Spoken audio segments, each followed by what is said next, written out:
Palace court Kolkata শহরের মধ্যেই এক আলাদা জগৎ। যদিও বা এইখানকার লোকেরাও কলকাতারই বাসিন্দা, তবে হ্যাঁ, এরা যেমন তেমন বাসিন্দা নয়।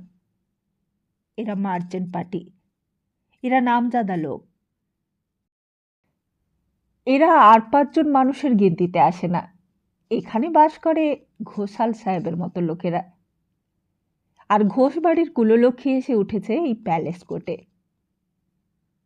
নমস্কার, আমরা শুনছি বিমল মিত্রের লেখা উপন্যাস কড়ি দিয়ে কিনলামের 2য় খণ্ড। তাহলে আসুন শুনে নেওয়া যাক আজকের পর্ব। তা সেই দিন সতী দীপঙ্করকে খুব কড়া কড়া ভাষায় কিছু কথা শুনিয়েছিল। দীপঙ্কর যদিও বা কোনো উত্তরই দেয়নি। তারপর নিমেষের মধ্যেই সতী নিজেকে বদলে নিলে আর দীপঙ্করকে বাড়িতে ঢুকে বসতে বললে।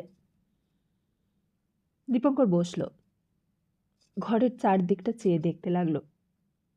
সতী বললে, কি দেখছো? দীপঙ্কর জিজ্ঞেস করলে, মিস্টার ঘোষাল কোথায় থাকে? সতী হাসল, প্রথমে মুচকে মুচকে, তারপর খিলখিল করে হেসে উঠল। দীপঙ্কর জিজ্ঞেস করলে, হাসছ কেন? সতী বললে, তবুও ভালো, তোমার হিংসে হচ্ছে ঘোষালের ওপর। তা সে ভয় তোমার নেই দীপু। মিস্টার ঘোষালের ফ্ল্যাট আলাদা, এর পাশের ফ্ল্যাটে থাকে।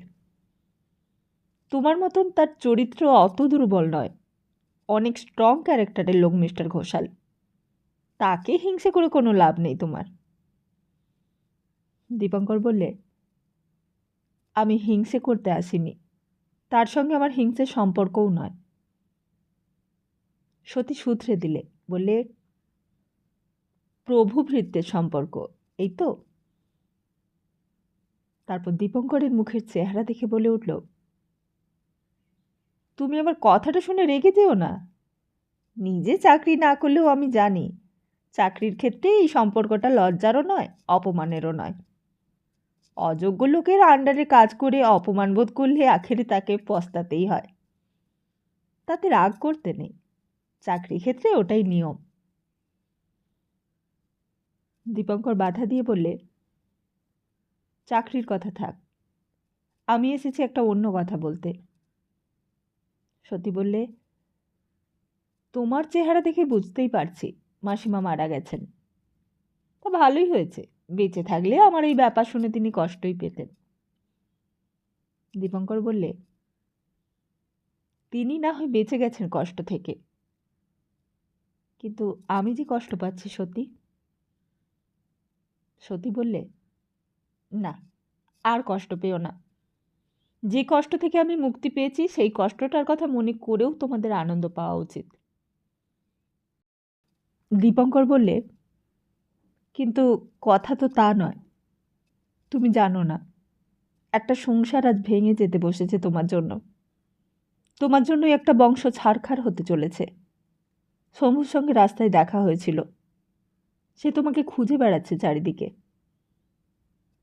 সতী অবাক হলো, বললে, কেন? তারা এখনো জানে না আমি কোথায় আছি? শম্ভু অন্তত জানে না। সতী বললে, ঠিক আছে, আমি কালকেই জানিয়ে দেব টেলিফোন করে, কিংবা চিঠি লিখে। তাদের জানা উচিত যে ঘোষ বংশের কুললক্ষ্মীকে তারা কোথায় ঠেলে ফেলে দিয়েছেন। এটা না জানালে আজ রাত্রিরে আমার ঘুমই হবে না। দীপঙ্কর বললে, তোমার কাছে এটা হাসির ব্যাপারই বটে, কিন্তু নির্মল পালিত তোমাদের বাড়ির ব্যারিস্টার এর মধ্যে উস্কানি দিচ্ছে তোমার শাশুড়িকে। তোমার নামে মামলা করবে বলছে। আমার নামে নাকি মিস্টার ঘোষালের নামে? কিসের চার্জ? দীপঙ্কর বললে, তুমি 10,000 টাকার গয়না চুরি করে পালিয়ে এসেছ, এই চার্জে। তারপর একটু থেমে বললে, আর শুধু তাই নয়, তোমার শাশুড়ির সঙ্গে তোমার স্বামীর কথা বন্ধ। দুজনে দুজনের মুখ দর্শন পর্যন্ত করেন না। সমস্ত সংসারটাই তোমার জন্য ছারখার হয়ে যাচ্ছে জানো। আর তারই সুযোগ নিয়ে নির্মল পালিত তোমাদের সংসারে। সতী বাধা দিয়ে বললে, আমাদের সংসার বলছো কেন? আমি ওই সংসারের আর কেউ নই। কিন্তু তুমি এই সময় না গেলে সমস্ত নষ্ট হয়ে যাবে। তোমার শাশুড়ি সমস্ত সম্পত্তি উইল করে দিয়ে যাচ্ছেন ট্রাস্টের নামে, আর নির্মল পালিতে হবে সেই ট্রাস্ট বোর্ডের চেয়ারম্যান। সতী বললে, একবার তোমাদের কথা শুনে আমি যা ভুল করেছি আর সেই ভুল করছি না দীপু। তুমি যদি এই কথা বলবার জন্য আমার কাছে এসে থাকো, তাই এবার তুমি যেতে পারো। আমি আর ফিরে যাব না। কিন্তু সনাতনবাবুর কথাটা একবার ভাববে না? তিনি কি দোষ করলেন? সতী রেগে উঠল, বললে, তার নাম আর করো না তুমি দীপু। তিনি মানুষ নন, জানোয়ার। দীপঙ্কর বললে, তুমি জানো না বলেই এই কথাগুলো বলছো। জানো তুমি চলে আসার পর তিনি কি করেছেন? অত যে শান্তশিষ্ট মানুষ, তারও ধৈর্যচ্যুতি হয়েছে। তিনিও আজ মার সঙ্গে ঝগড়া করে অসুখে পড়ে আছেন। অসুখ? দীপঙ্কর বললে, হ্যাঁ, তাকেও ডাক্তার এসেছিল দেখতে। ভাবো তো, তার দশাটা একবার কি। হঠাৎই সত্যি কৌতূহলী হয়ে উঠল। জিজ্ঞেস করলে, কে তোমাকে বললে অসুখের কথা? তুমি নিজে গিয়েছিলে? না, নিজে যাচ্ছিলুম তাকে দেখতে, কিন্তু শম্ভুর সঙ্গে দেখা হয়ে গেল, সেই বললে। কিন্তু আজ পর্যন্ত কখনো কোনো অসুখ হয়নি। অসুখ তো হতে দেখিনি কখনো তার। দীপঙ্কর বললে, সেজন্যই আমি তোমাকে একবার যেতে বলছি। তোমার একবার যাওয়া উচিত সেইখানে। অন্তত সনাতনবাবুকে দেখতেও একবার যাওয়া উচিত। এর পরেও আমাকে তুমি যেতে বলছো? এত কাণ্ডের পরেও আমার যাওয়া উচিত? তুমি কি সবে ভুলে গেলে দীপু? দীপঙ্কর বললে, কিন্তু সেই ঘটনার পর সব কিছু বদলে গেছে। সে বাড়ি যে আর সেই রকম নেই। সেই সনাতনবাবু যে, আর সেই মানুষ নেই। তোমার সেই শাশুড়িও যে, সেও এখন অন্যরকম হয়ে গেছেন। সবাই অবাক হয়ে গেছে তাকে দেখে। জানো, তোমার শাশুড়ি আজকাল কাঁদেন। কেন? নিজের মনে তো সব বুঝেছেন। নিজের মনে অনুতাপ এসেছে হয়তো। তার উপর নির্মল পালিতে সে দিন রাত তার কানের কাছে মতলব দিচ্ছে নানা রকম। এখন যদি না যাও, তোমারও ক্ষতি, সনাতনবাবুরও ক্ষতি। সনাতনবাবু নিরীহ ভালো মানুষ। ওই মা মারা যাবার পর সনাতনবাবুকে হয়তো পথেই বসাবে নির্মল পালিত। সনাতনবাবু তো সংসারে মা ছাড়া আর কাউকে জানতেন না। তাঁর দশাটা কি হবে তখন ভাবো। সতী কিছুই কথা বললে না, কি যেন ভাবতে লাগলো। দীপঙ্কর বলতে লাগলো, তারপর তোমার বাবার কথা। সতী হঠাৎ বলে, আমি বাবাকে চিঠি দিয়েছি একটা। কোনো রিপ্লাই পেয়েছ? সতী বললে, না, প্রায় 1 মাস হয়ে গেল আমি চিঠি লিখেছি, কিন্তু কোনো উত্তরই নেই। অথচ আমার চিঠি না পেলে বাবা বড্ড ভাবনায় পড়েন। দীপঙ্কর বললে, আমিও টেলিগ্রাম করেছিলাম, সেই টেলিগ্রাম ফেরত এসেছে। লিখেছে বিমিত্র বলে কোনো লোক সেখানে নেই। নির্মল বললে ওয়ারের জন্য ওর ফ্যাক্টরি বাড়ি সব বোধহয় মিলিটারিতে নিয়ে নিয়েছে। উনি বোধহয় ঠিকানাটা বদলেছেন, আর এদিকে বর্মা রোডটাও বন্ধ করে দিয়েছে ব্রিটিশ গভর্নমেন্ট। সতী তখনও চুপ করে ভাবছিল। বললে, বাবা চিঠি পেলে আমি তো সেখানেই চলে যেতাম, সেজন্যই তো চিঠি লিখেছিলাম। সেটাও হলো না। সেখানে গেলেই তোমার ভালো হতো সতী, সব দিক থেকে ভালো হতো। তাহলে আজ আর এইখানে এসে উঠে এই অবস্থায় তোমাকে থাকতে হতো না। হঠাৎই সতী জিজ্ঞেস করলে, ওরা কি আমার খোঁজ করছে? দীপঙ্কর বললে, ওদের ব্যারিস্টার তো খোঁজ পেয়েছে, নির্মল পালিত খোঁজ পেয়েছে, তা না হলে আমি কি করে খোঁজ পেলুম বলো? সেইখান থেকেই শুনলুম তুমি এইখানে আছো। মিস্টার ঘোষাল আমাকে কিছু বলেননি তোমার সম্বন্ধে। সতী বললে, কিন্তু আমি তো তোমার খোঁজ করতেই তোমার অফিসে গিয়েছিলুম। তোমাকে সেদিন পেলে আর মিস্টার ঘোষালের কাছে যেতুম না। দীপঙ্কর বললে, আশ্চর্য, আর আমি সেই দিনই অফিসের কাজে বাইরে গিয়েছিলাম কয়েক ঘন্টার জন্য, আর তারই মধ্যে সব ঘটে গেল। আর এতদিন মা মারা যাবার জন্য ছুটিতে ছিলাম, আমি এসবের কিছুই জানতে পারিনি। পারলে আমি আগেই সব কিছু মিটমাট করে দিতাম। সতী বললে, আর মিটমাট হবে না দীপু, তুমি আর সেই চেষ্টা করো না। কিন্তু সনাতনবাবুর অসুখ শুনেও তুমি যাবে না? অসুখের ব্যাপারে এত রাগ থাকাটা কি ভালো? কিন্তু আবার যদি সেই রকম অপমান করে আমাকে? দীপঙ্কর বললে, আর সেই রকম অপমান করবার অবস্থায় নেই এখন ওদের। তোমাকে তো বলেছি সব সব হালচাল বদলে গেছে ওই বাড়ির। সতী বললে, তাহলে মিস্টার ঘোষালকে একবার জিজ্ঞেস করে যাওয়া ভালো। কেন? তোমার কি সেই স্বাধীনতাটুকুও নেই? আমার বিপদের দিনে মিস্টার ঘোষালই তো আশ্রয় দিয়েছে। মিস্টার ঘোষাল না হলে সেদিন আমি যে কি করতুম তা বলা যায় না। মনে আছে দীপঙ্কর তখনই উঠে গিয়ে টেলিফোন করেছিল মিস্টার ঘোষালকে, আর টেলিফোনে দীপঙ্করের গলা শুনে মিস্টার ঘোষাল একেবারে রেগে গিয়ে ক্ষেপে চিৎকার করে উঠল, কেন কেন তুমি আমার ফ্ল্যাটে গেছো? কার পারমিশন নিয়েছো? কে তোমাকে ঢুকতে দিয়েছে? আমার ফ্ল্যাট আর মিসেস ঘোষের ফ্ল্যাট, ও তো এক কথা। তুমি এখান থেকে এক্ষুনি চলে যাও। This is trespass, this is criminal. Mr Ghoshal টেলিফোনের রিসিভারটার মুখে দিয়ে যেন যুদ্ধ করতে লাগলো। তুমুল ঝড় বয়ে গেল টেলিফোনের তারে। দীপঙ্করের মনে হলো যেন দীপঙ্করকে সামনে পেলেই ছিঁড়ে খুঁড়ে একেবারে গ্রাস করে ফেলবে মিস্টার ঘোষাল।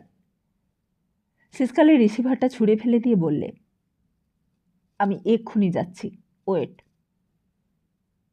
দীপঙ্করের মনে আছে সেই দিন মিস্টার ঘোষালের চিৎকারে সে শুধু হেসেছিল, শুধু হাসিই পেয়েছিল দীপঙ্করের। সত্যি, সে কতদিন আগেকার সব কথা, কতদিন আগের সেই সব ঘটনার নিবিড় জালে জড়িয়ে গিয়েছিল তখন দীপঙ্কর। সেই সনাতনবাবু, সেই নয়ন রঞ্জিনী দাসী, সেই নির্মল পালিত, আর সেই লক্ষ্মীদি। প্রিয়নাথ মল্লিক রোডের ঘোষবাড়ির ভেতরেও তখন অনেক অদল বদল হয়েছে। মামুনি তখন ধৈর্যের শেষ সীমায় পৌঁছে গেছেন একেবারে। ড্রাইভার ছাড়িয়ে দিয়েছেন, গাড়িও বেচে দিয়েছেন, চাকর বাকরও ছাড়িয়ে দেবার মতলব করছেন। বউবাজারের বাড়ি, শ্যামবাজারের 3খানা বাড়িও বেচে দেবার তোড়জোড় করছেন। নির্মল পালিত বলে, কিন্তু টাকা না বাঁচিয়ে আপনার লাভ কি মামনি? মামনি বলেন, না বাবা, আমি ছেলের জন্য কিচ্ছু রেখে যাব না। আমার গাড়ি, আমার বাড়ি, আমি যা খুশি তাই করব, তাতে কারোর কিচ্ছু বলবার নেই। নির্মল পালিত বলতো, কিন্তু ক্যাশ টাকা নিয়েই বা আপনি করবেন কি? মামনি বলতেন, আমি খরচ করব। কিসে খরচ করবেন? মামনি বলতেন, আমি কলকাতা ছেড়ে কাশী বাস করব, শ্রীক্ষেত্রে গিয়ে থাকব। আমার কিসের দরকার কলকাতায় থাকার? কে আছে আমার? আমি কার উপরে ভরসা করব? কেন? আপনার টাকা আছে, আপনার ভাবনা কিসের? আর টাকা থাকলেই তো সব থাকা হলো। টাকা থাকাটাই তো সব থাকা। আপনি কেন এত ভাবছেন মামনি? আর তাছাড়াও আমি তো আছি। আপনার টাকা কড়ির ব্যাপারটা, আপনার প্রপার্টির ব্যাপারটা আমার হাতেই ছেড়ে দিন, দিয়ে আপনি চুপ করে বসে থাকুন। কিন্তু বাবা, আমি চাই না যে বুড়ো বয়সের ছেলে আমাকে লাথি ঝাঁটা মারবে। সারা জীবন সব কিছু নিজে চালিয়ে আমি বুড়ো বয়সে পরের মুখ নাড়া সইতে পারবো না। নির্মল পালিত বলতো, সেজন্যই তো বলছি আপনি ট্রাস্ট করে যান, আর আমি সেই ট্রাস্টের ভার নিচ্ছি। সেই ট্রাস্টে কি হবে? তাতে আপনি সারা জীবন, মানে যতদিন বেঁচে থাকবেন ততদিন নিজের মাথা উঁচু করে বুক ফুলিয়ে বেড়াতে পারবেন। মামুনি বলতেন, কিন্তু আমি মেয়ে মানুষ, কাউকে যে আমার বিশ্বাস হয় না বাবা, আমার যে ভয় করে। নির্মল পালিত বলতো, কিন্তু আমাকেও আপনি বিশ্বাস করেন না? না বাবা, তোমার কথা আলাদা, কিন্তু সবাই তো আর তোমার মতো নয় বাবা। নির্মল পালিত বলতো, তা আমি তো চালাবো, আমি তো আর এত শিগগির মারা যাচ্ছি না। তা কি করতে হবে? নির্মল পালিত বলতো, কিছুই করতে হবে না আপনাকে, আপনি শুধু এইখানে একটা সই করে দিন। মামনি একটু দ্বিধা করত। নির্মল পালিত বলতো, এখনই সই করতে হবে না, পরে ধীরে সুস্থে বিচার বিবেচনা করে সই করলেও হবে। আর সই করবার আগে একবার সনাতন বাবুকে জিজ্ঞেস করে নেবেন। হাজার হোক ছেলে তো, একমাত্র সন্তান। ছেলে, ছেলের নাম শুনেই মামনি জ্বলে উঠতেন। বলতেন, তুমি আমার ছেলের নাম মুখেও এনো না বাবা, ছেলে আমার শত্রু। খবরদার বলছি, তার নাম মুখে আনতে পারবে না তুমি। নির্মল পালিত বোঝাতো, বলতো, এখন আপনি মুখে বলছেন ওই কথা, কিন্তু নিজের ছেলে তো হাজার হোক, দুদিন পর সব মিটে যাবে আপনাদের, তখন আমাকেই দোষ দেবেন আপনারা। তুমি থামো দেখিনি, ওই ছেলের মুখদর্শন আমি করব না, প্রতিজ্ঞা করেছি, তা জানো তুমি? নির্মল পালি তাতেও দমল না। না মামুনি, তাহলেও আমি তো আর আপনার সঙ্গে বিশ্বাসঘাতকতা করতে পারি না। এতগুলো টাকার ব্যাপার, একটা নয় দুটো নয়, লক্ষ লক্ষ টাকার ব্যাপার। আমারও তো লোভ হতে পারে, কিছুই তো আর বলা যায় না। তাই বলছিলুম, একবার সনাতনবাবুর সঙ্গে পরামর্শ করে আপনার সই করাটা ভালো। মামনির আর তর সইল না, হাত বাড়িয়ে দিয়ে বললেন, তুমি আমাকে দাও তো কাগজখানা, দাও।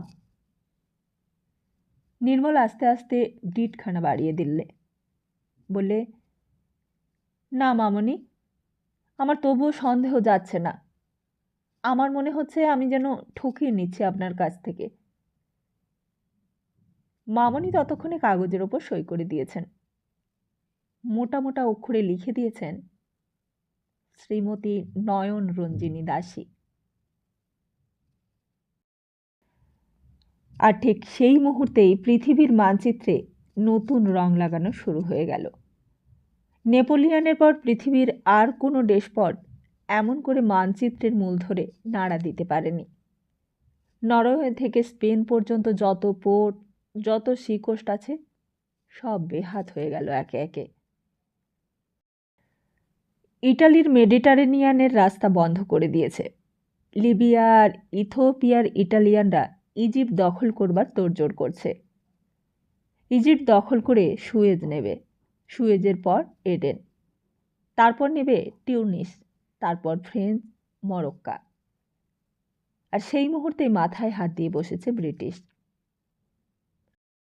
লন্ডন, সাদাপটন, লিভারপুল, গ্লাসগোর খাবার দাবার আনার পথ বন্ধ হয়ে যাবার জোগাড়। হল্যান্ড, ফার্স, নর্থ আফ্রিকা থেকেই আসতো লোহা আর কাগজ, মাখন আর ডিম, সব বন্ধ হয়ে গেল। কি হবে তাহলে? তাহলে কি হবে? 4 সপ্তাহে গেছে পোল্যান্ড, 30 মিলিয়ন লোকের দেশ। আর সব জড়িয়ে 60 মিলিয়ন লোকের দেশ নরওয়ে, ডেনমার্ক, নেদারল্যান্ডস, বেলজিয়াম আর ফ্রান্স। তা যেতে সময় লেগেছে মোট 8 সপ্তাহ। আর কতদিন টিকে থাকবে গ্রেট ব্রিটেন? আর ঠিক সেই মুহূর্তেই স্যার উইন্স চার্চিল এসে গ্রেট ব্রিটেনের হাল ধরে বসলেন। আর রক্ষে নেই, আর বিশ্বাস নেই কাউকে। বাঁচতেই হবে, নয়নরঞ্জিনী দাসীকে বাঁচাতেই হবে। দরকার হলে নির্মল পালিতকে আঁকড়ে ধরেও বাঁচাতে হবে। তিনি মোটা মোটা অক্ষরে নিজের হাতে নিজের নাম সই করে দিলেন, লিখে দিলেন নিজের দাসখত, মানে দস্তখত। আর ঠিক সেই মুহূর্তেই নিজের ঘরের বিছানায় সনাতনবাবু যন্ত্রণায় কাতর শব্দ করে উঠলেন, মা, মা গো। আর ঠিক সেই মুহূর্তেই মিস্টার ঘোষাল এসে ঢুকল সতীর ফ্ল্যাটের ভেতর। রেগে আগুনের মতো এসে ফেটে পড়লেন। বললেন, কেন এসেছো তুমি এখানে? Who the hell told you to come here? Who? Dipankar সোফার উপর বসেছিল। মিস্টার ঘোষাল ঘরে এসে ঢুকতেই দাঁড়িয়ে উঠল। বললে, আমি এখানে নিজেই এসেছি স্যার, সতী আমাকে ডাকেনি। কিন্তু কেন? কেন? Why? Under whose authority? Dipankar বললে, আপনি বসুন, আমি সমস্তটা খুলে বলছি। মিস্টার ঘোষাল বসলে না। বললে, আমি সমস্ত কিছু জানতে চাই না। মিসেস ঘোষের সঙ্গে তোমার কিসের সম্পর্ক, আমি শুধু সেইটাই জানতে চাই। মিসেস ঘোষের life is in danger. Mrs ঘোষের প্রেস্টিজ ইজ অ্যাট স্টেক। আমি মিসেস ঘোষের কাছে সব ঘটনাই শুনেছি। মিসেস ঘোষের কোনো দোষ নেই। She is a chest lady. তাকে এরকমভাবে অপমান করবার কি রাইট আছে তোমাদের?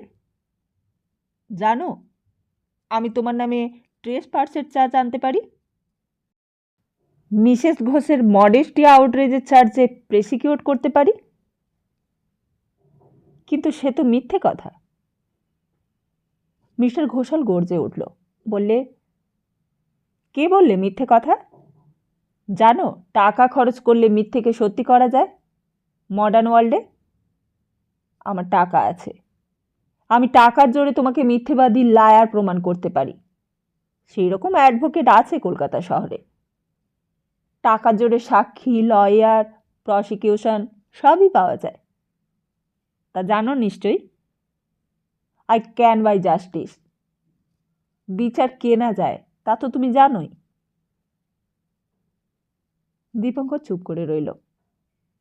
মিস্টার ঘোষাল আবার বললেন, যদি ভালো চাও তো চলে যাও, and we never come here. কখনো এসো না এখানে। দীপঙ্কর তবুও নড়ল না, যেমন দাঁড়িয়েছিল তেমনি দাঁড়িয়ে রইল। Do you hear me or not? বেরিয়ে যাও, বেরিয়ে যাও এখান থেকে। আর 1 মিনিট তুমি এখানে থাকতে পাবে না। দীপঙ্কর তবুও নড়লে না। তুমি জানো, আই পজেস এ রিভলভার। আমার রিভলভার আছে তা তুমি জানো। Before I use that, I want you leave the room. Otherwise আমি পুলিশ ডাকবো। আমি তোমাকে অ্যারেস্ট করাবো। আমি তোমার চাকরি খতম করতে পারি, তা জানো।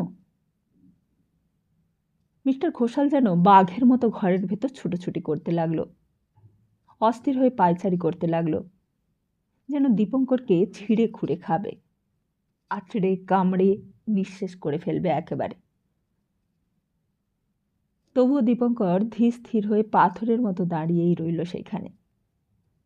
ঘোষাল চিৎকার করে বললে, এখনো যাবে না? তবুও তুমি যাবে না? এতক্ষণে দীপঙ্করের মুখে কথা ফুটল। গম্ভীর গলায় বললে, নো, আই ওয়ান্ট। আর সঙ্গে সঙ্গে যেন বজ্রপাত হলো ঘরের ভেতর। মিস্টার ঘোষালের মুখের ওপর এমন করে কথা বলার সাহস রেলের অফিসের ইতিহাসে কখনো হয়নি। মিস্টার ঘোষাল যেন একটা প্রচণ্ড নাড়া খেয়ে আত্মসম্বিত ফিরে পেলে। তারপর বললে, অল রাইট, এই বলেই ঘর থেকে বেরিয়ে গেল। আর তারপর এক মুহূর্তের মধ্যেই আবার ফিরল। হাতে তখন তার খোলা রিভলভার। দীপঙ্করের দিকে মুখ ঠিক করে চিৎকার করে উঠল, গেট আউট, গেট আউট।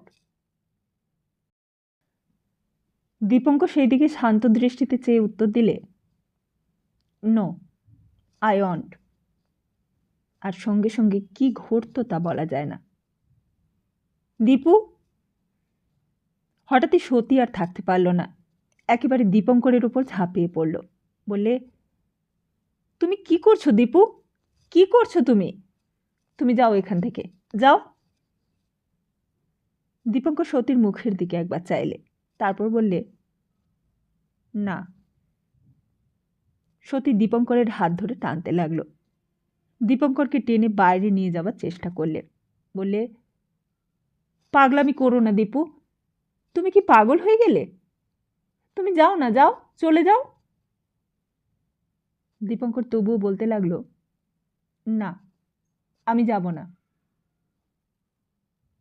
আর ততক্ষণে দীপঙ্করকে ঠেলে বাইরে নিয়ে এসেছে সতী, ঘরের বাইরে বারান্দায়।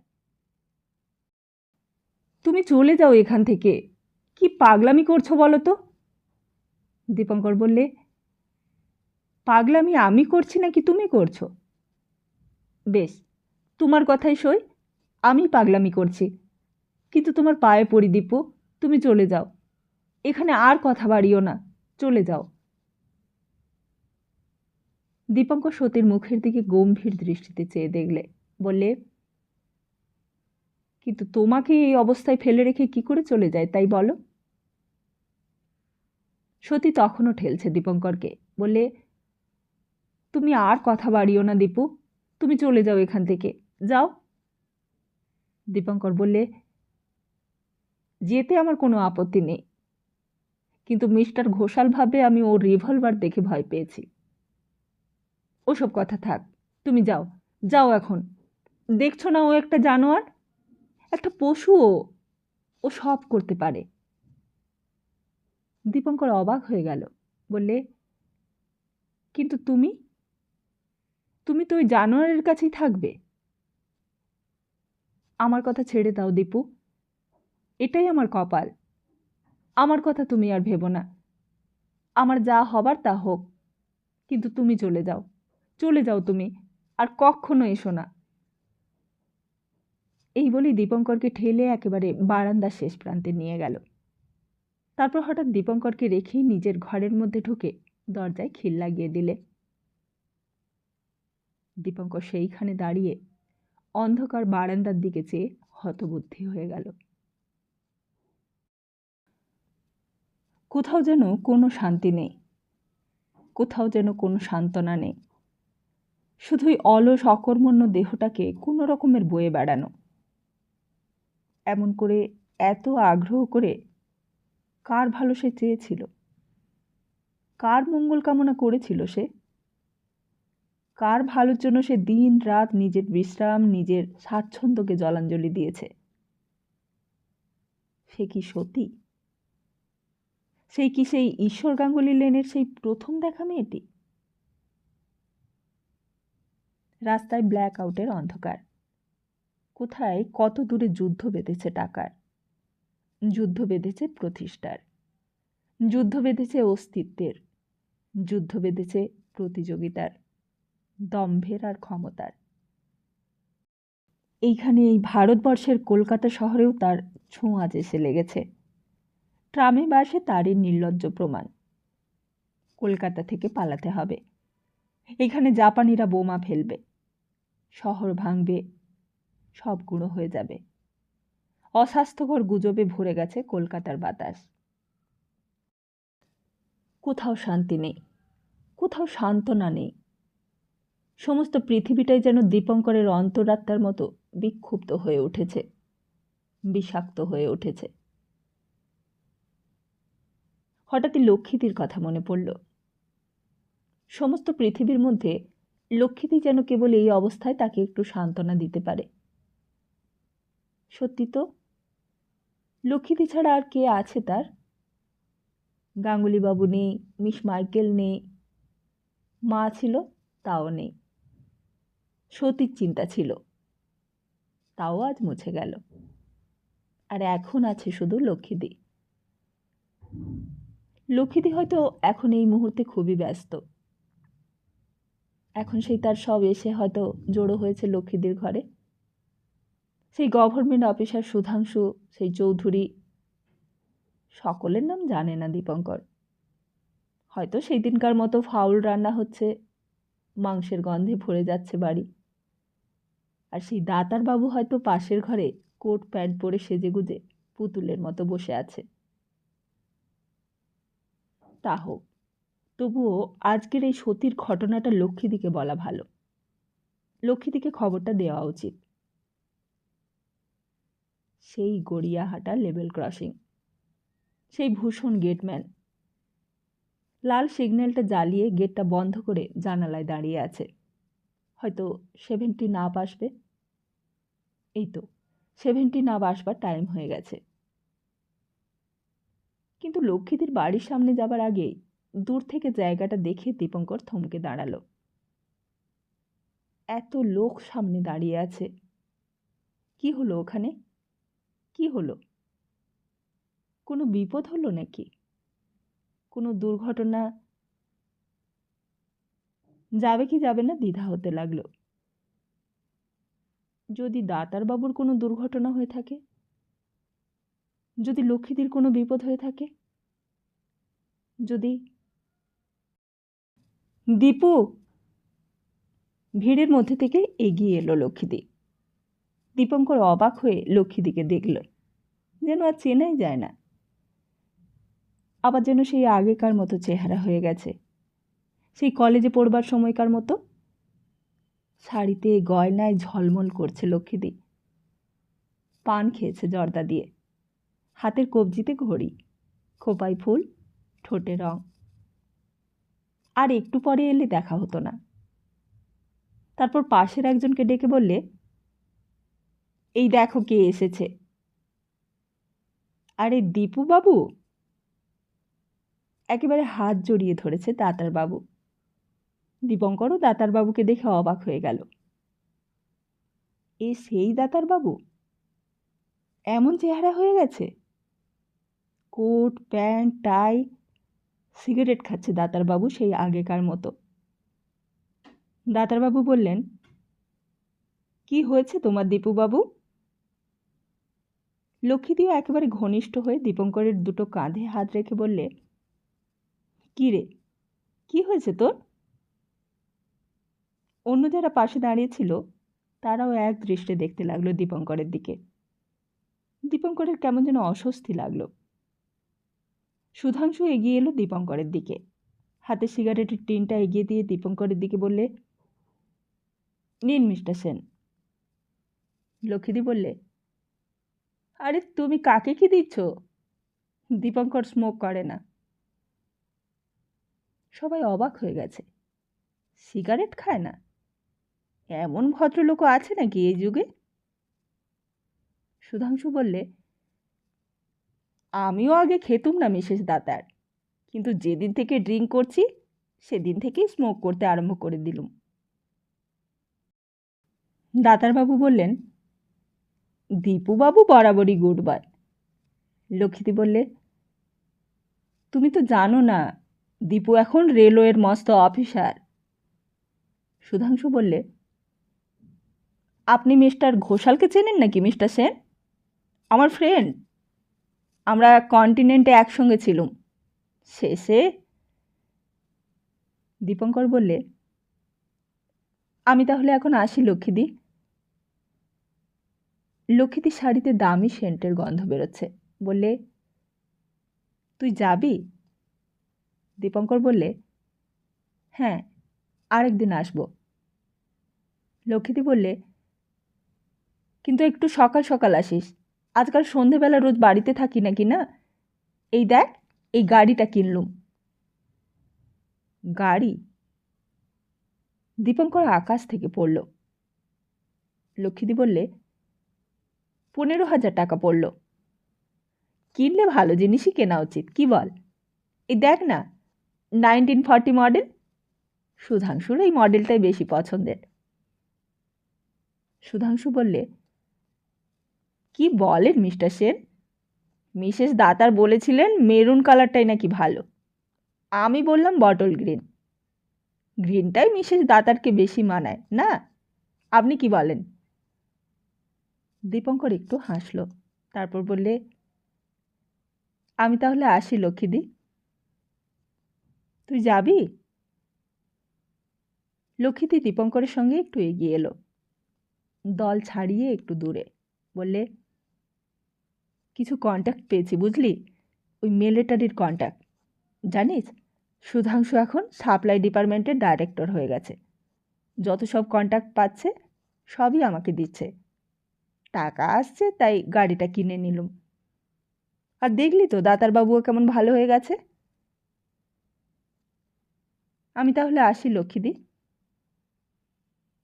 তুই কিন্তু আবার আসিস। আজকে তো তোর সঙ্গে কথাই হলো না। নাইট শোতে সিনেমায় যাচ্ছি সবাই মিলে। টিকিট কাটা হয়ে গেছে, তা না হলে তোকেও নিয়ে যেতুম। দীপঙ্কর বললে, তাতে কি হয়েছে, আমি যাই। মাসিমা কেমন আছেন? মা নেই। সে কি রে, কবে, কি হয়েছিল? অনেক কথা লক্ষ্মীদি জিজ্ঞেস করলে, অনেক সহানুভূতি, অনেক সান্ত্বনা, অনেক বাঁধা বুলি। দীপঙ্কর সব কথা জবাব দিলে সংক্ষেপে। বললে, আমি তাহলে এখন আসি লক্ষ্মীদি। হ্যাঁ, ভালো কথা। সতীর খবর কী রে? দীপঙ্কর তখন যাবার জন্য পা বাড়িয়েছে। পেছন থেকেও সুধাংশুর দল তখন তাগাদা দিচ্ছে। দীপঙ্কর যেন সেই কথার উত্তর না দিতে পেরে বেঁচে গেল। সিনেমার টিকিট কাটা হয়ে গেছে ওদের। ওদের দেরি হয়ে যাচ্ছে। দীপঙ্কর তাড়াতাড়ি পা বাড়িয়ে দিলে। আর খানিক পরে লক্ষ্মীদির নতুন কেনা 1940 মডেলের গাড়িখানা দীপঙ্করকে পাশ কাটিয়ে শোঁসো করে চলে গেল। ভালোই হলো। সতীর কথা শোনবার মতো সময় লক্ষ্মীদির এখন নেই। আর শুনলেও তো কোনো প্রতিকার করতে পারবে না। অনেক রাত্রে বাড়িতে গিয়ে কড়া নাড়তে দরজাটা খুলে গেল ভেতর থেকে। সাধারণত কাশি এসেই দরজা খুলে দেয়। বেশি রাত হলেও কাশিই খোলে। ঘুমিয়ে পড়লেও জেগে উঠে দরজা খুলে দেয়। আজ কিন্তু দীপঙ্কর লজ্জায় পড়ে গেল। সন্তোষ কাকার মেয়ে নিজে দরজা খুলে দিয়ে পাশে মুখ নিচু করে দাঁড়িয়ে রয়েছে। দীপঙ্কর কি করবে বুঝতে পারছে না। আস্তে আস্তে ওপরে গেল। ওপরে গিয়ে নিজের জামা কাপড় বদলালে। তারপর নিচে কলতলায় এসে হাত মুখ ধুয়ে আবার উপরে উঠে গেল। সবাই ঘুমোচ্ছে। সারা বাড়িটা অন্ধকার। কাশিটা একতলার বারান্দায় পড়ে পড়ে অঘরে ঘুমোচ্ছে। সন্তোষ কাকারও একতলার ঘর থেকে নাক ডাকার শব্দ আসছে। দীপঙ্কর কি নিচে যাবে? নিচে গিয়ে খাবার দিতে বলবে? সমস্ত বাড়িটাতে কেউ জেগে নেই। হয়তো কাশিকেই ডাকবে সন্তোষ কাকার মেয়ে। কাশিকেই ডেকে তুলবে। সাধারণত কাশিই খেতে ডাকতে আসে। দীপঙ্কর খাবার জন্য তৈরি হয়ে চুপ করে টেবিলের সামনে বসে রইল। আপনার খাবার কি এইখানেই এনে দেব? বড় মিষ্টি গলা। দীপঙ্কর পেছন ফিরে দেখলে দরজার আড়ালে দাঁড়িয়ে সন্তোষ কাকার মেয়ে তাকে লক্ষ্য করেই কথাগুলো বলছে।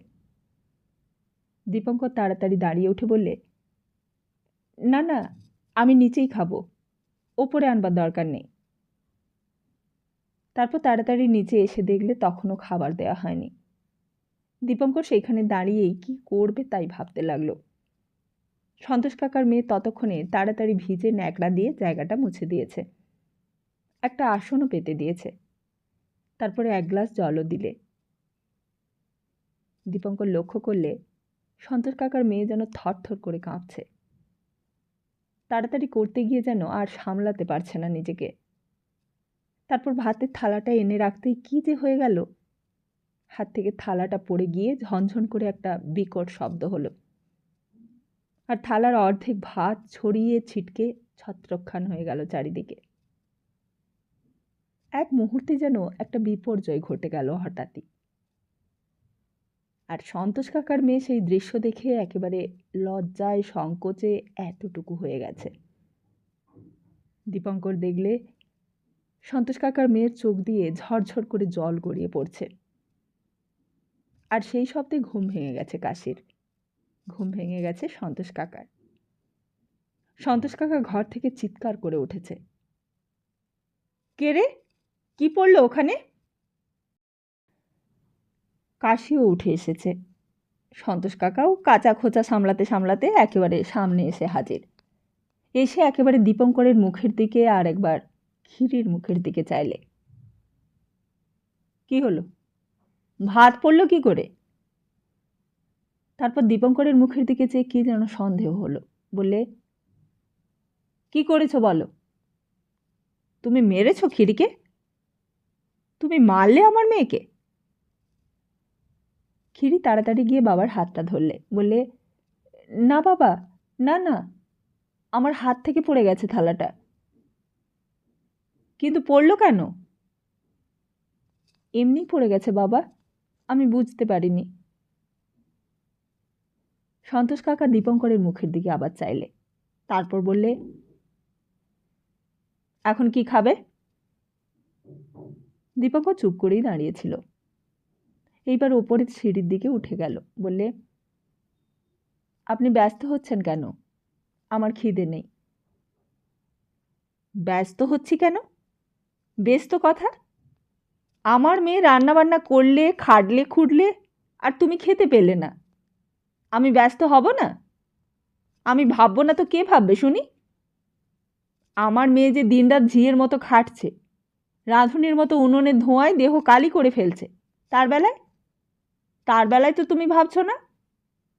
এই যে রান্নাবান্না করে এত রাত অবধি বসে থাকে, তার বেলায় তো আমি ছাড়া আর ভাববার কেউ নেই। আহ! ক্ষীরতা বাবাকে জোর করে থামিয়ে দেয়। সন্তোষ কাকা তখন গজগজ করতে করতে গিয়ে আবার নিজের ঘরে গিয়ে শুয়ে পড়ে। শুতে শুতেই আবার নাক ডাকতে শুরু করে সন্তোষ কাকা। কাশিটাও ঢুলছিল, সেও খানিক পরে গিয়ে শুয়ে পড়ল।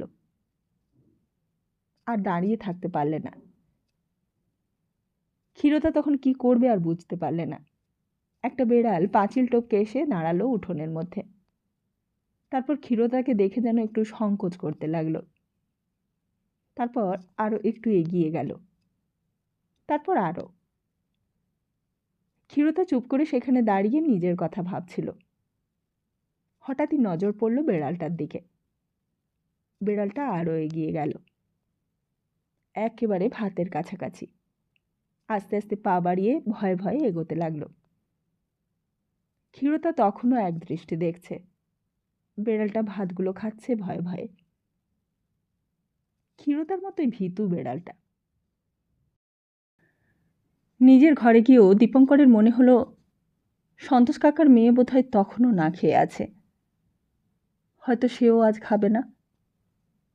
দীপঙ্করের খাওয়া হলো না বলে সেও হয়তো সারা রাত না খেয়ে কাটাবে। কি করবে দীপঙ্কর কিছুই বুঝতে পারলে না। শুতে গিয়েও শোয়া হলো না। আবার উঠল, আবার বারান্দায় বেরিয়ে এলো। সন্তোষ কাকার মেয়ে হয়তো শুয়ে পড়েছে এতক্ষণে, কিন্তু নিচের বারান্দায় তখনও আলো জ্বলছে। নিঃশব্দে সিঁড়ি দিয়ে নামতে লাগলো দীপঙ্কর। নামতে গিয়ে দেখলে আশ্চর্য কাণ্ড। সন্তোষ কাকার মেয়ে তখনও ঠিক সেই জায়গায় ঠায় দাঁড়িয়ে আছে, আর একটা বেড়াল আরাম করে তার সেই পড়ে যাওয়া ভাতগুলো খাচ্ছে এক মনে, নির্ভয়ে। কেউই বাধা দিচ্ছে না, কেউই কোনো আপত্তি করছে না। নিস্পন্দ নিথর পাথরের মতো দাঁড়িয়ে রয়েছে সন্তোষ কাকার মেয়ে। দীপঙ্করের পায়ের শব্দ পেতেই সন্তোষ কাকার মেয়ে চমকে উঠেছে, পেছন ফিরেছে। হয়তো দেখতে পেয়েছে দীপঙ্করকে, কিংবা হয়তো দেখতে পায়নি।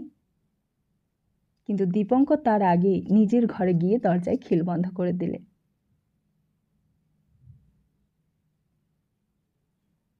পৃথিবীর অন্য জায়গায় যে নিয়ম, প্যালেস কোর্টে সেই নিয়ম নয়। প্যালেস কোর্ট পৃথিবীর থেকে আলাদা।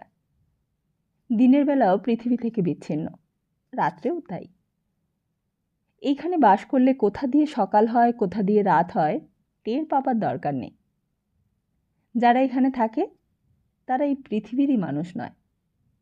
তাদের পৃথিবী খবরের কাগজের পৃথিবী, টেলিফোনের পৃথিবী। এই পৃথিবীটা যে মাটির, এই পৃথিবীতেও যে যুদ্ধ হয়, মহামারী হয়, এই সব খবর তারা জোর করেই ভুলে থাকতে চেষ্টা করে। এ পুরোপুরি বয় বাবুর্চি, খানসামা আর চাপরাশির পৃথিবী। কোথায় কে কত ভোরে উঠে হক মার্কেট থেকে ফাউল কিনে এনেছে, ভেজিটেবল কিনে এনেছে, কখন গ্যাসের উনুন ধরিয়ে রান্না চাপিয়েছে, তার খবর রাখবার প্রয়োজন এখানে অনেক কম। এখানে হুকুম আর হুকুমের তামিলের রাজ্য। কলিং বেল টিপলেই বয় আসে, পৃথিবীর যাবতীয় জিনিস ঘরে এসে হাজির হয়। মুখের কথা খসানোটাই এইখানে একমাত্র শারীরিক মেহনত। ভোরবেলা থেকেই প্যালেস কোর্টের সামনে সারি সারি গাড়ি ধোয়া হয়, মোছা হয়, ধুলো ঝাড়া হয়। কার গাড়ি ভেতরে কারা থাকে তা কেউই জানতে পারে না। যে যার ঘরের ভেতর পৃথিবী থেকে বিচ্ছিন্ন, যে যার ঘরের ভেতরে পৃথিবীর সম্রাট। চালের দর যখন বাজারে চড়ে, কাপড়ের দর যখন দোকানে ওঠে, যখন বাজারে চিনি পাওয়া যায় না, নুন পাওয়া যায় না, সিগারেট, চা, বিস্কুটের জন্য যখন কলকাতা শহরে হাহাকার পড়ে যায়, তখন প্যালেস কোর্টের ভেতরে সেই সব খবর পৌঁছয় না।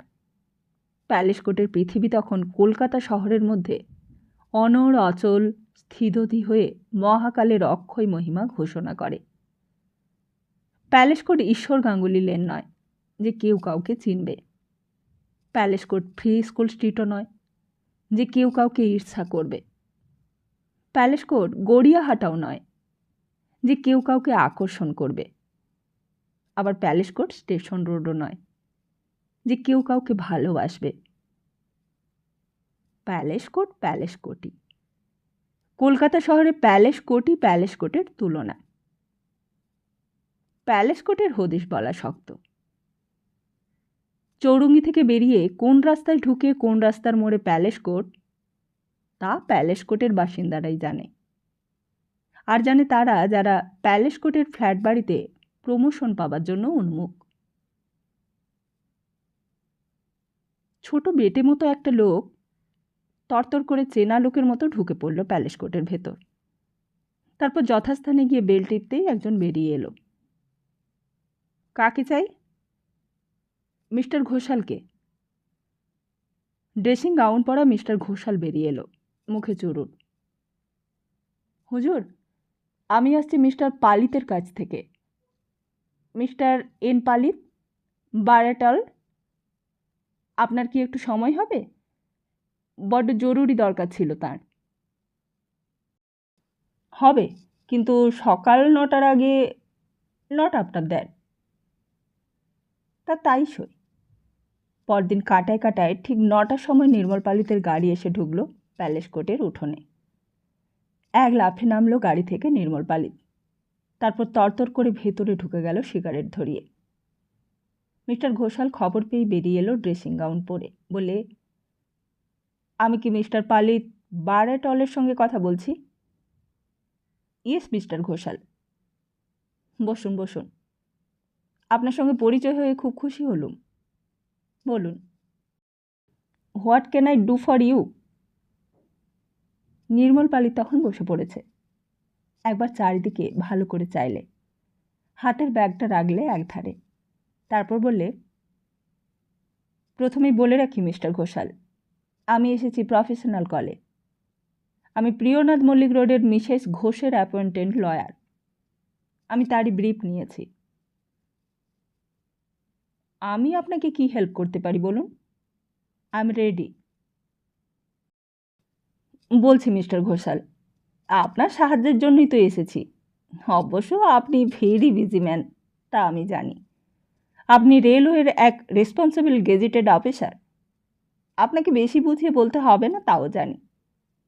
তবুও বলছি, আপনার সাহায্য পেলে আমি কৃতার্থ হয়ে যাব। বলুন, কী সাহায্যের দরকার? নির্মল পালিত আর ভূমিকা করল না, বললে, মিসেস ঘোষ এখানে আপনার কেয়ারে আছেন? Mrs Sati Ghosh, wife of Mr Sanatan Ghosh, only son of Mrs Nayanranjini Dasi. Mr Ghoshal এবার চুরুটে লম্বা একটা টান দিলে, তারপর বললে, কিন্তু একটা ভুল করছেন মিস্টার পালিত। কি ভুল বলুন তো? মিসেস সতী ঘোষ এখানে আছেন বটে, কিন্তু আমার কেয়ারে নয়। তিনি আছেন পাশের ফ্ল্যাটে। তিনি নিজেই ফ্ল্যাটের টেন্ডেন্ট। আমার সঙ্গে তার কোনো কনসার্ন নেই। নির্মল পালিত বললে, ওয়েল ওয়েল, ভেরি গুড। আমার খুব উপকার হলো মিস্টার ঘোষাল। আমার ধারণা ছিল তিনি আপনার কেয়ারেই আছেন। আমার একটা মস্ত বড় ভুল ভাঙল।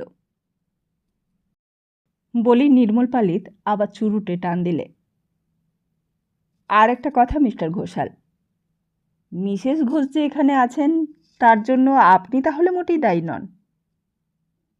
মিস্টার ঘোষাল হাসল, বললে, না না, আমি দায়ী থাকবো কেন?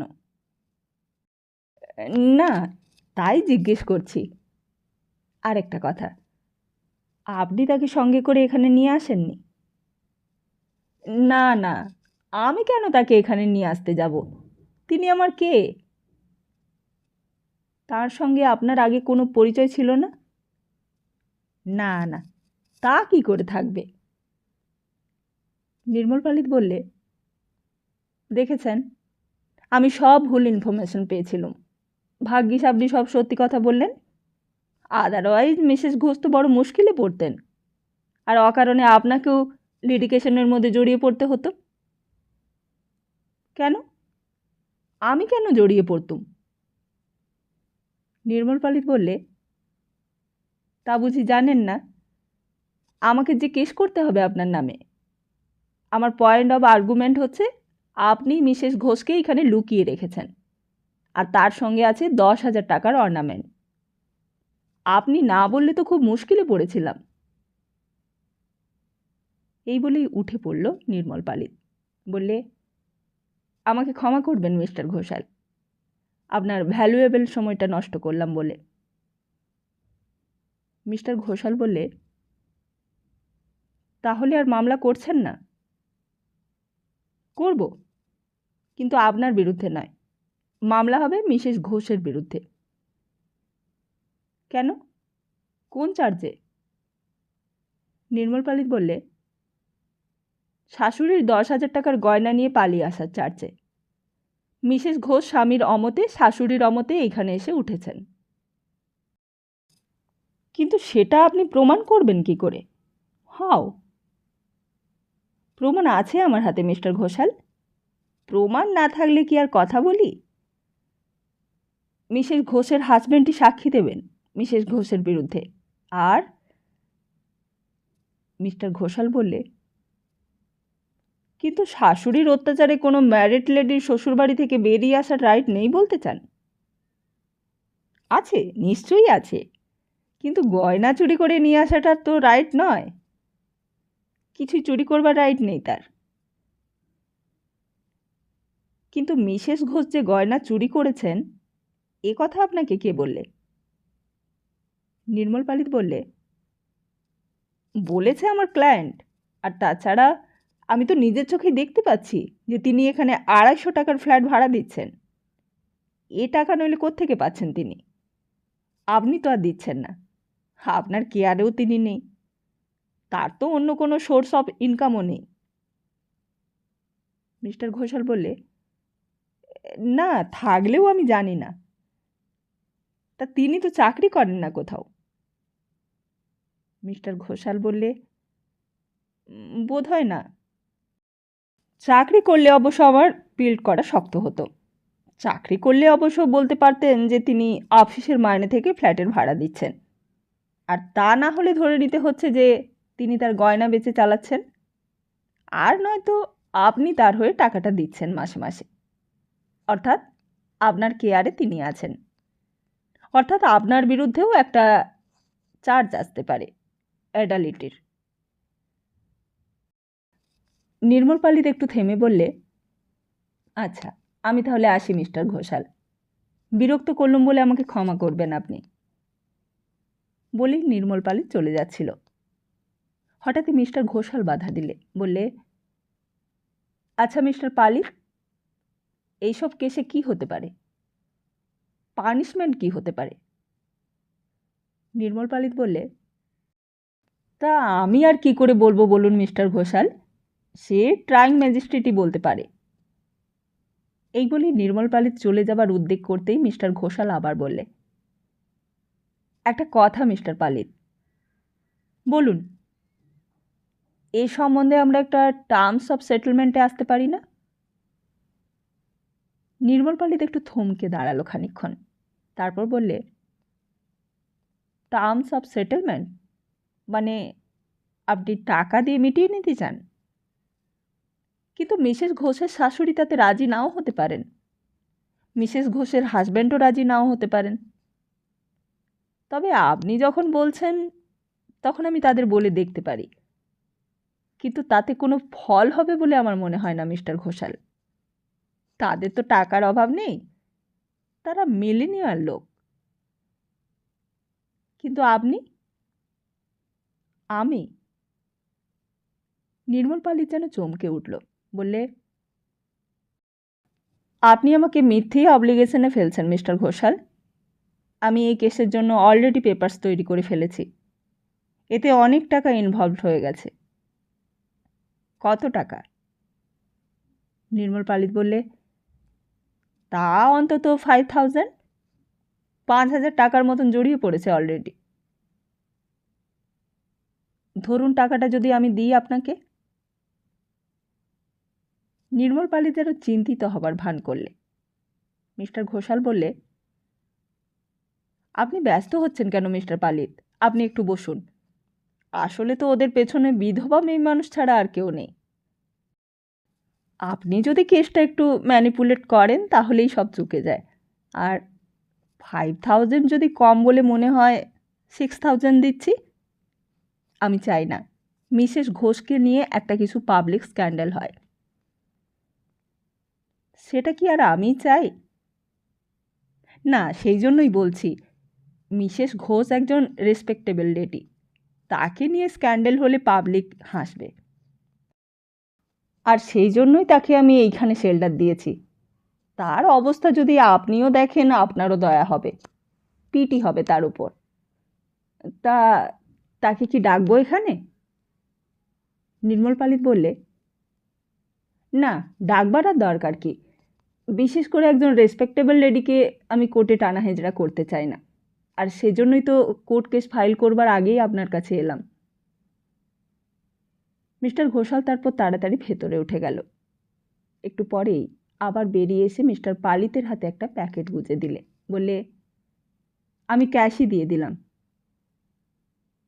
ঘটনাটা ঘটল অত্যন্ত গোপনে। প্যালেস কোর্টের বাইরের পৃথিবীর লোক কেউ কিছু জানতে পারলেন না। মিস্টার ঘোষালের মতো লোকও মুখে হাসি এনে ঘটনাটাকে সহজ করবার চেষ্টা করলে। মিস্টার পালিত টাকাগুলো গুনে গুনে ব্যাগে পুরে ফেললে। তারপর যাবার আগে বললে, কিন্তু একটা উপকার আমার করতে হবে মিস্টার ঘোষাল। বলুন, কি উপকার করতে পারি? আপনি মিসেস ঘোষকে কোনো চাকরিতে ঢুকিয়ে দিন, এনি কাইন্ড অফ জব, মানে যাতে নিজের একটা ইন্ডিপেন্ডেন্ট সোর্স অফ ইনকাম থাকে। অন্তত আমি বলতে পারি যে মিসেস ঘোষ নিজের রোজগারে নিজের লাইভলিহুড চালাচ্ছে, নইলে সমস্ত দোষটাই আপনার ঘাড়ে পড়বে। তাতে আমারও উপকার, আপনারও উপকার। একটু চা খেয়ে যাবেন না? কিন্তু কাজের পর নির্মল পালিত আর বসবার লোক নয়, উঠে যাচ্ছিল। হঠাৎই মিস্টার ঘোষাল বললেন, দাঁড়ান, মিসেস ঘোষকে একবার ডাকি, বড়ই মুষড়ে পড়েছেন, আপনি একটু হোপ দিয়ে যান। টাকাটা তখন ভেতরে পুরে ব্যাগের মুখটা শক্ত করে আটা হয়ে গেছে। বললে, তা ডাকুন। নির্মল পালিত চুপ করে খানিকক্ষণ বসে রইল। একবার এই দিক ওই দিক চাইতে লাগলো। পয়সাওয়ালা লোক মিস্টার ঘোষাল। 6,000 ক্যাশ একবারই বার করে দিয়েছে এক কথায়। 10,000 চাইলেই ভালো হতো। একটু মিসক্যালকুলেশন হয়ে গেল। হঠাৎই যেন ঝড়ের মতো ঢুকলো সতী। আপনি কেস করবেন আমার নামে? নির্মল পালিত পেছন ফিরে দেখতেই চমকে উঠল। এ যেন মিসেস ঘোষেরই আরেক রূপ দেখছে নির্মল পালিত, কিন্তু আজ যেন অন্যরকম দেখালো একেবারে। কোকড়ানো চুলগুলো পিঠে ছড়িয়ে পড়েছে, একটা লাল নতুন শাড়ি পরেছে।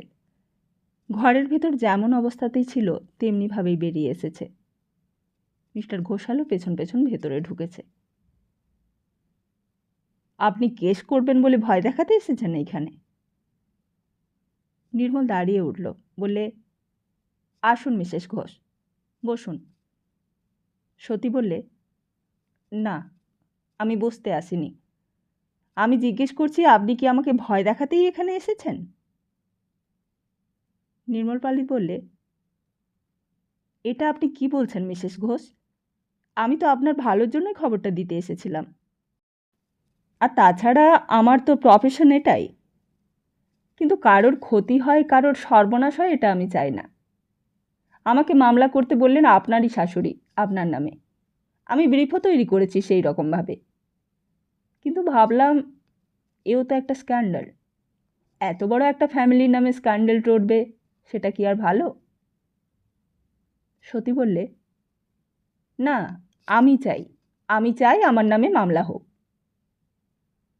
আপনি মামলা চান? হ্যাঁ, চাই। মিস্টার ঘোষাল এতক্ষণ চুপ করে দাঁড়িয়েছিল, বললে, কিন্তু মামলা হলে যে আমরা সবাই জড়িয়ে পড়ব মিসেস ঘোষ। নিউজ পেপারে সব ছাপা হবে। সতী বললে, হোক ছাপা, ছাপা হলেই তো ভালো। লোকে জানুক বড় বড় লোকের সংসারে কি কি ঘটে, কি কি ধরনের অত্যাচার হয়। বড় বড় লোকেরা বাড়ির ভেতর কি অশান্তিতে দিন কাটায়।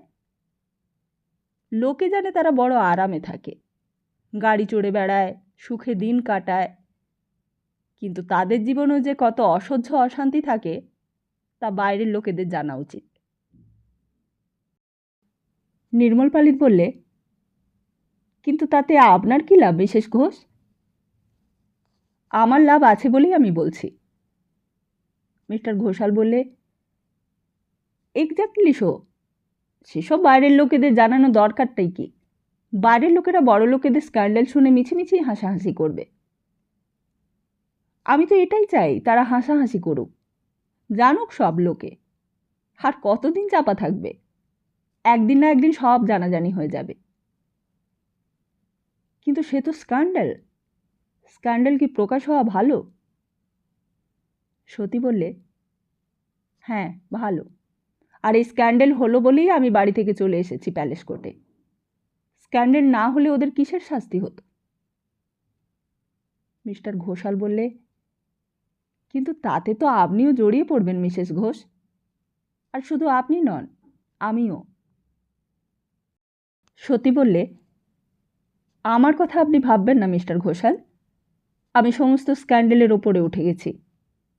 আমার আশা ভরসা সব ফুরিয়ে গিয়েছে। আমি নিজের জন্য আর ভাবি না, কিন্তু আমি চাই আমাকে যে কষ্ট ওরা দিলে সেই কষ্ট ওরাও পাক। আমাকে কষ্ট দিয়ে ওরা যেন পার না পায়। নির্মল পালিত বললে, ঠিকই কথা মিসেস ঘোষ। আমিও বলেছিলাম আপনার মাদার ইন লকে যে দিস ইজ রং, অ্যাবসোলিউটলি রং। আপনার পুত্রবধূ একটা প্রপার্টি। আমি তো তাই একটা মিটমাট করবার চেষ্টাতেই আছি। মিস্টার ঘোষাল বললে, না মিস্টার পালিত, আর মিটমাট হবে না। সতী বললে, আমিও আর মিটমাট করতে চাই না। নির্মল পালিত বললে, আপনার শাশুড়িও মিটমাট করতে চান না মিসেস ঘোষ? মিস্টার ঘোষাল বললে, কিন্তু তাই বলে কোর্টে আপনি যাবেন না মিস্টার পালিত? নির্মল পালিত বললে, তা কোর্টে কি আর আমি যেতে চাই মিস্টার ঘোষাল? আপনি কোর্টকে যতটা ভয় করেন আমিও ভয় করি তার 1000 গুণ। কিন্তু আমার যে প্রফেশনটাই এটা। সতী বললে, না, আপনি কোর্টেই যান। আমি কোর্টের কাঠগড়ায় দাঁড়িয়ে সকলের সামনে আমার কথা বলতে চাই। নির্মল পালিত বললে, সবই তো বুঝলুম মিসেস ঘোষ, আপনার রাগের কারণটাও আমি জানি, কিন্তু আপনার হাজব্যান্ডের অসুখের কথাটাও একবার ভাবুন। জানেনই তো তার খুবই অসুখ, মাদারের সঙ্গে তার কথাবার্তাও বন্ধ। এই অবস্থায় আপনি যদি তাকে আঘাত দেন, তাহলে কি আর তিনি বাঁচবেন? হঠাৎই সতী যেন চুপ করে গেল। কিছুক্ষণের জন্য তার মুখ দিয়ে আর কোনো কথাই বেরোলো না। মিস্টার ঘোষাল বললেন, এক্স্যাক্টলি সো। মিস্টার ঘোষের কথাটাও তো আপনার ভাবা উচিত মিসেস ঘোষ। সতী বললে, না, তার সঙ্গে সমস্ত সম্পর্কই আমার ঘুচে গেছে। মিস্টার ঘোষ আমার কেউ নয়, তার ভালো মন্দে আমার কিছুই এসে যায় না। নির্মল পালিত বললে, কিন্তু আপনি ভুলে যাচ্ছেন মিসেস ঘোষ, তিনিই আপনার লিগেল হাজব্যান্ড। নো। হঠাৎই সতী চিৎকার করে উঠল, বললে, no, he is nobody to me. আমার কোনো কনসার্ন নেই তার সঙ্গে। তার অসুখী হোক আর তিনি মারাই যান, it matters little to me. Nirmal পালিতে আর দাঁড়ালো না, বাইরে বেরিয়ে আসছিল। সতী বললে, আপনি ওদের বার অ্যাট ল, আপনি ওদের গিয়ে বলে দেবেন, আমি ওদের মামলায় ভয় করি না, আমি ওদের সামনে ফ্ল্যাট ভাড়া নেব। ফ্ল্যাট ভাড়া নিয়ে I shall live my own life. দেখি রিভেঞ্জ নেয়া কাকে বলে। নির্মল পালিতের কিছু বলবার ছিল না, আস্তে আস্তে বাইরে চলে এলো। মিস্টার ঘোষাল এসে কাছে দাঁড়ালো। নির্মল পালিত বললে, ডোন্ট বদার মিস্টার ঘোষাল, আমি আছি, আপনার ভাবনার কিছু নেই। মিসেস ঘোষ বড় এক্সাইটেড হয়ে উঠেছেন, তাই। তা আমি ওসব কথায় কিছু মনে করি নে। আফটার অল ইউম্যান, আসলে তো মেয়ে মানুষই।